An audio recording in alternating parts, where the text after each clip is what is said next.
Hello friends, welcome to my YouTube channel study 24/7। तो friends, आज के इस वीडियो में हम बात करेंगे अपने 21वें लेसन प्लान के बारे में, जिसका प्रकरण है जैन धर्म। इसके पहले आपको 1 से लेकर 20 तक के सभी लेसन प्लान प्रोवाइड करवाए गए हैं जो हमारे चैनल पे हैं। आप डिस्क्रिप्शन बॉक्स में आपको इसका लिंक मिल जाएगा, आप वहाँ से जाकर देख सकते हैं। तो आइए अब देखते हैं कि हम अपना 21वां लेसन प्लान कैसे बनाएंगे। फ्रेंड्स, अगर आपको किसी और सब्जेक्ट के लेसन प्लान चाहिए तो आप हमें कमेंट करके बता सकते हैं। यह देखिए, सबसे पहले आप पाठ योजना लिखेंगे जिसमें आप अपने अकॉर्डिंग नंबर डालेंगे। यह हमारा 21वां लेसन प्लान है, इसलिए हम 21 डालेंगे। फिर आता है हमारा विद्यालय का नाम। तो मैंने आपको बार बार बताया है, विद्यालय के नाम आप वहाँ के डालेंगे जहाँ आपकी टीचिंग लगी हुई है। फिर आपको 3 कॉलम बनाने हैं, दिनांक, कक्षा, विषय, प्रकरण, चक्र और अवधि के। आप विषय इतिहास डालेंगे और प्रकरण जैन धर्म डालेंगे। बाकी चीज़ें आप अपने अकॉर्डिंग लिखेंगे। फिर आता है हमारा सामान्य उद्देश्य। जैसा कि मैंने आपको बताया है, सामान्य उद्देश्य हमारा विषय से संबंधित होता है और जो है विशिष्ट उद्देश्य आपका प्रकरण से संबंधित होता है। तो फ्रेंड्स, समान उद्देश्य अगर आपने पहले पाठ योजना में लिख लिया है तो आपको लिखने की ज़रूरत नहीं है, बार बार आप पूर्वत लिख सकते हैं। और अगर आपने नहीं लिखा है या आपका पहला लेसन प्लान है तो आप हमारे चैनल पर समान उद्देश्य का वीडियो है, जाके देख सकते हैं, या उसका लिंक हमारे डिस्क्रिप्शन बॉक्स में है, आप वहाँ से जाकर देख सकते हैं। अब आता है हमारा विशिष्ट उद्देश्य, जो मैंने आपको बताया प्रकरण से संबंधित है। तो विशिष्ट उद्देश्य में आपको 3 बिंदु देखने को मिलेंगे। पहला है ज्ञानात्मक उद्देश्य, दूसरा है बोधात्मक उद्देश्य और तीसरा है क्रियात्मक उद्देश्य। तो ज्ञानात्मक उद्देश्य में मैंने आपको बताया है, आप जो छात्रों को ज्ञान देंगे उससे आपको लिखना होता है कि छात्र किसके विषय में जान सकेंगे। दूसरा है हमारा बोधात्मक उद्देश्य। बोधात्मक उद्देश्य में मैंने आपको बताया है कि छात्रों को बोध होगा। बोधात्मक उद्देश्य में आपको बताना होता है कि छात्रों को किसका बोध होगा, अर्थात छात्र क्या समझेंगे। और तीसरा आता है हमारा क्रियात्मक उद्देश्य, यानी आपके ज्ञान देने के बाद, उनके समझने के बाद जो छात्र क्रिया करते हैं उसे हम क्रियात्मक उद्देश्य में लिखते हैं।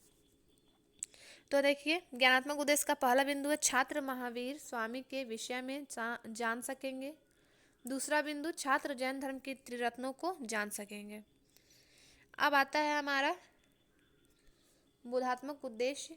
बोधात्मक उद्देश्य का पहला बिंदु है छात्रों को महावीर स्वामी के विषय में बोध होगा। दूसरा है छात्रों को विश्व के प्रमुख धर्मों में से जैन धर्म का बोध होगा। अब आता है हमारा क्रियात्मक उद्देश्य।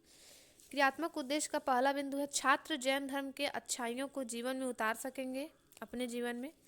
दूसरा है हमारा छात्र महावीर स्वामी के आदर्शों को आत्मसात करेंगे। इसके बाद आता है हमारा सहायक सामग्री। तो फ्रेंड्स, सहायक सामग्री में आप चौक डस्टर नहीं लिखेंगे, क्योंकि देखिए यहाँ पे चौक डस्टर लिखा गया है तो यहाँ पे रेड पेन लगा हुआ है। आप चौक डस्टर नहीं लिखेंगे। आप जो भी कक्षा में छात्रों को समझाने के लिए, बताने के लिए या दिखाने के लिए कि महावीर स्वामी कौन थे, उनका चित्र चार्ट पे बना सकते हैं।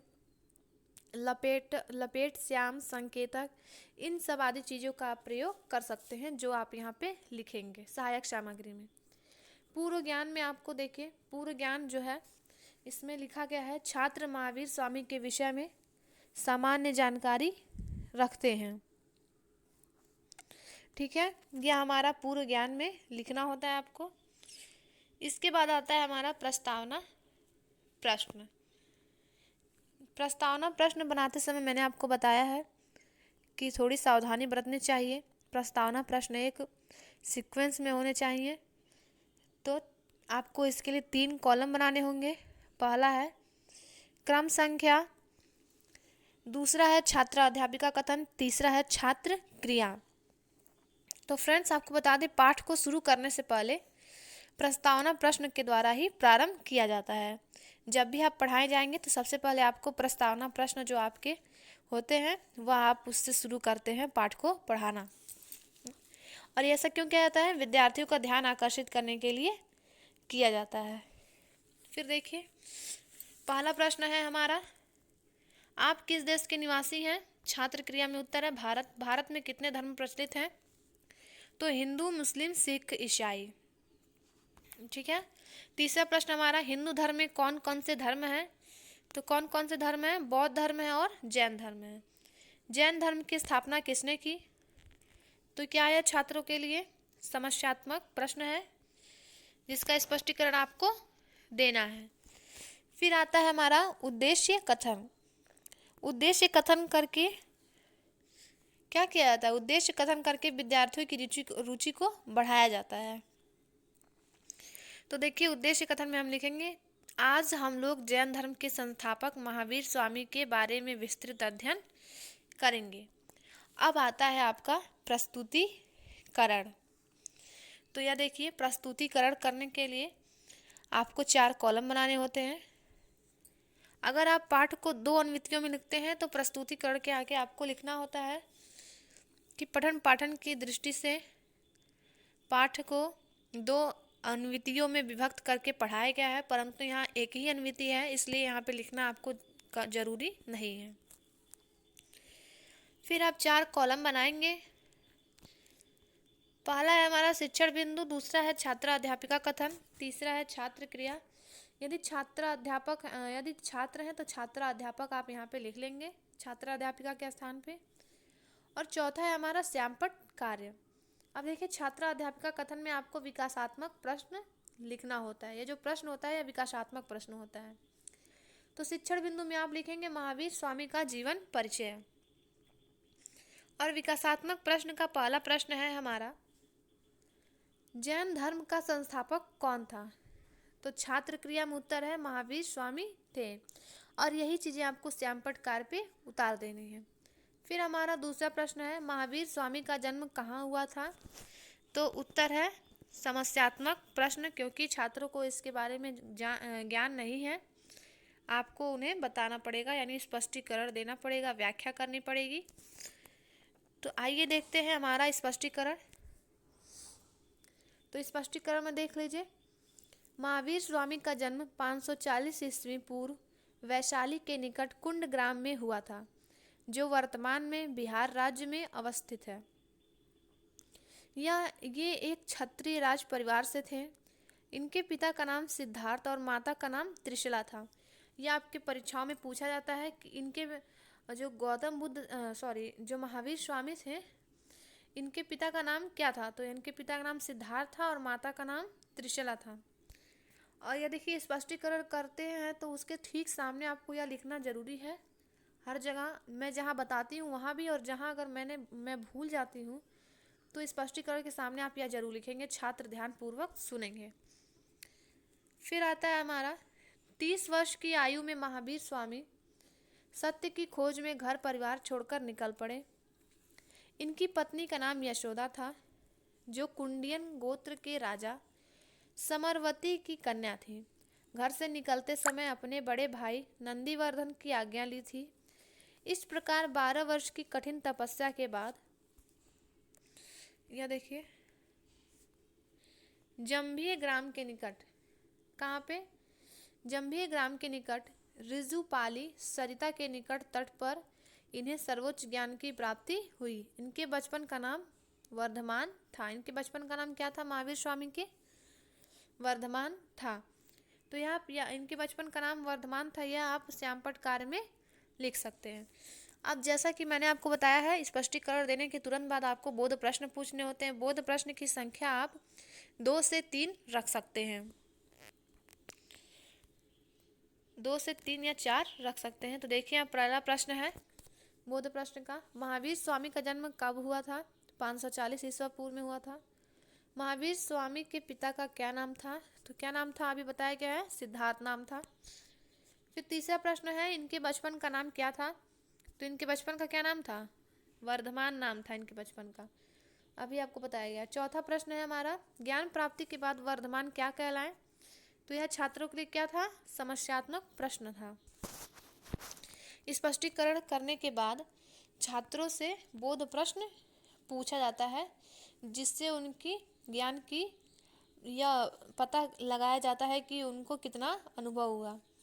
या समझ लीजिए कि विद्यार्थी द्वारा प्राप्त अनुभव का आकलन किया जाता है बोध प्रश्न पूछ के।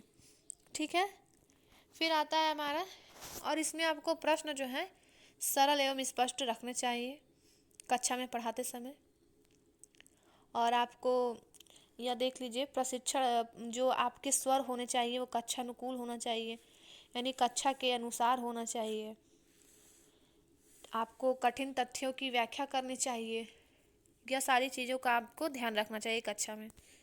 फिर ये हमारे समस्यात्मक प्रश्न है जिसका स्पष्टीकरण आप दे रहे हैं।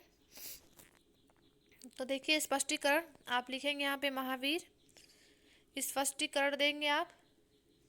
स्पष्टीकरण में लिखेंगे, सत्य की खोज में 30 वर्षों की आयु में कठिन तपस्या के बाद सर्वोच्च ज्ञान की प्राप्ति हुई, जिसके कारण वे इंद्रियों पर विजय प्राप्त कर जिन कहलाए। क्या कहलाए? जिन कहलाए। एवं महान पराक्रमी होने के कारण महावीर कहलाए। एवं महान पराक्रमी होने के कारण क्या कहलाए? महावीर कहलाए। इनकी मृत्यु 527 ईसा पूर्व पावापुरी राजगीर में हुई। यह भी आपके परीक्षाओं में कभी कभी पूछा जाता है। महावीर स्वामी की मृत्यु कहाँ हुई? तो पावापुरी राजगीर में हुई थी।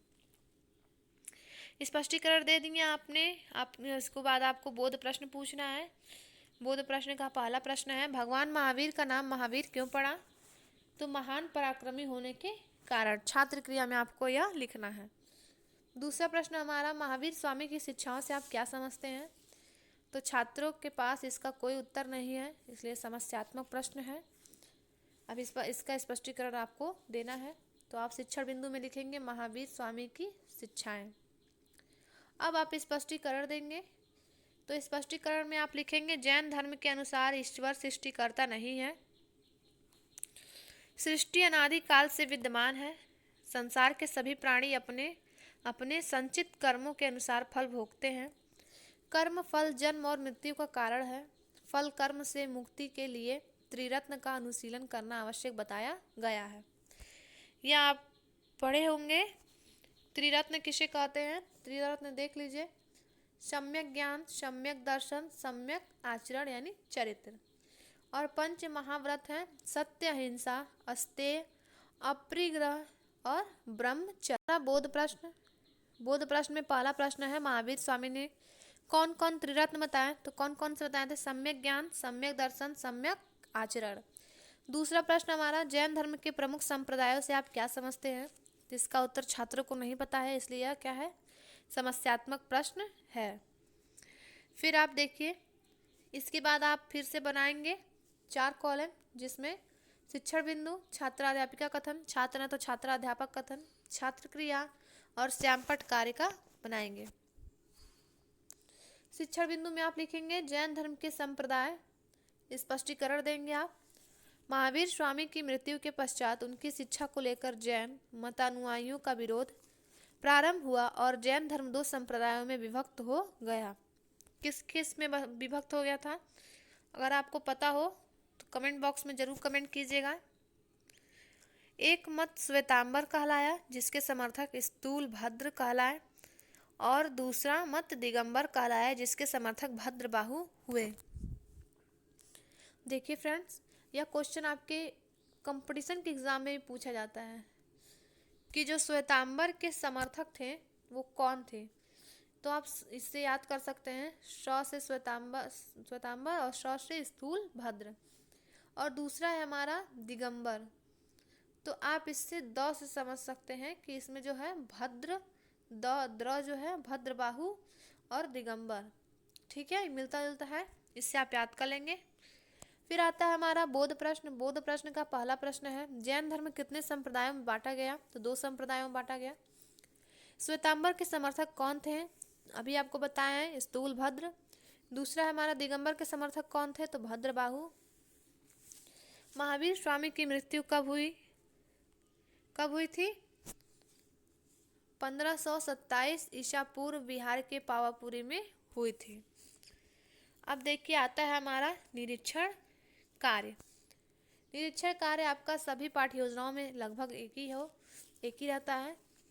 जैसे यहाँ पर है, छात्राध्यापिका विद्यार्थियों को संपट सारांश लिखने का निर्देश देकर स्वयं कक्षा का निरीक्षण करेंगी। इसके बाद आता है हमारा पुनरावृत्ति प्रश्न। तो पुनरावृत्ति प्रश्न जो हमारे प्रकरण से रिलेटेड होता है, पुनरावृत्ति प्रश्न, यानी जो प्रश्न हमारे प्रकरण से रिलेटेड हो और जो प्रश्न बार बार आप पूछ सकते हैं, वो हमारे पुनरावृत्ति प्रश्न में आपको रखना है। तो पुनरावृत्ति प्रश्न का पहला प्रश्न है, महावीर स्वामी की पुत्री का क्या नाम था? तो क्या नाम था? प्रिय दर्शना। महावीर स्वामी की माता का क्या नाम था? तो त्रिशला नाम था उनका। तीसरा प्रश्न हमारा, महावीर स्वामी किस वंश के थे? तो उत्तर है इक्ष्वाकु वंश के थे।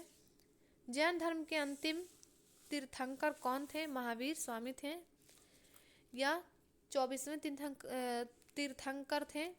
ये आपके परीक्षा में पूछा जाता है, तो इसे याद कर लीजिएगा। पांचवा हमारा, जैन धर्म के कितने ग्रंथ हैं? तो कितने ग्रंथ हैं? 46 आगम ग्रंथ हैं। अब आता है हमारा गृह कार्य। गृह कार्य में आप प्रकरण से रिलेटेड कोई भी कार्य छात्रों को दे सकते हैं घर से करने के लिए। जैसे यहाँ पर दिया गया, छात्र महावीर स्वामी के द्वारा दिए गए त्रिरत्न और पंच महाव्रतों के विषय में लिखकर लाएंगे। इसके बाद हमारा है नेक्स्ट हेडिंग है जो समीक्षा है। समीक्षा जो है हेडिंग डाल के आप छोड़ देंगे। मैंने आपको बताया है कि समीक्षा में आपके अध्यापक द्वारा टिप्पणी की जाती है, फाइल को साइन जब किया जाता है, उसके बाद जो कि आपने प्रस्तावना प्रश्न सही से बनाया है कि नहीं, आपने व्याख्या सही से की है कि नहीं, आपका जो पढ़ाया हुआ है वह प्रभावकारी है या नहीं, अनुशासन सही है या नहीं, यह सारी व्याख्याएं आपकी समीक्षा में की जाती हैं। तो आप समीक्षा हेडिंग डाल के छोड़ देंगे। तो फ्रेंड्स, वीडियो अच्छा लगा हो तो लाइक करें, शेयर करें, हमारे चैनल को सब्सक्राइब करें। और अगर आपको किसी और सब्जेक्ट का लेसन प्लान चाहिए तो आप हमें कमेंट बॉक्स में ज़रूर बताएं। तो मिलते हैं नेक्स्ट वीडियो में। Thank you friends.